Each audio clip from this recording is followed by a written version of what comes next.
ગીર જંગલની બોર્ડર નજીક આવેલા ગીર ગઢડા તાલુકાના ગ્રામ્ય વિસ્તારોમાં અવારનવાર સિંહોના આટાફેરા જોવા મળતા હોય છે.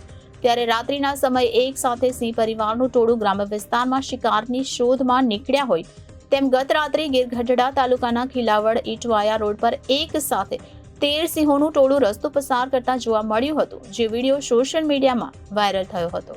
ગીર જંગલની બોર્ડર નજીક આવેલા ગીર ગઢડા તાલુકાના ગ્રામ્ય વિસ્તારોમાં અવારનવાર સિંહોના આટાફેરા જોવા મળતા હોય છે. ત્યારે રાત્રિના સમયે એક સાથે સિંહ પરિવારનું ટોળું ગ્રામ્ય વિસ્તારમાં શિકારની શોધમાં નીકળ્યા હોય તેમ ગત રાત્રે ગીર ગઢડા તાલુકાના ખીલાવડ ઈટવાયા રોડ પર એક સાથે 13 સિંહોનું ટોળું રસ્તો પસાર કરતા જોવા મળ્યું હતું, જે વિડીયો સોશિયલ મીડિયામાં વાયરલ થયો હતો.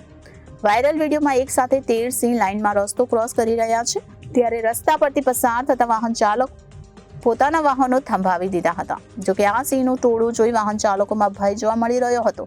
સિંહો જ્યારે રસ્તો પસાર કરે છે ત્યારે કારમાં બેસેલા વ્યક્તિ સિંહોની સંખ્યા ગણે છે, જેમાં એક વ્યક્તિ બોલે છે કે એક પછી એક નાના મોટા 11 સિંહ રસ્તો પસાર કરે છે. જો ટુ વ્હીલર લઈને નીકળ્યા હોય ને સિંહ ભેટી ગયા હોય તો ત્યારબાદ તમામ સિંહ પરિવાર ગ્રામ્ય સિંહ વિસ્તારમાં જતા રહ્યા હતા, જે વિડીયો હાલ સોશિયલ મીડિયામાં વાયરલ થયો હતો. આવા દ્રશ્ય જોવા હોય તો ગીરમાં જ જોવા મળતા હોય છે, પરંતુ આ સિંહનું ટોળું રેવન્યુ વિસ્તારમાં જોવા મળતા લોકોમાં ભયનો માહોલ ફેલાઈ ગયો છે. Bureau report Janadesh news, Gir.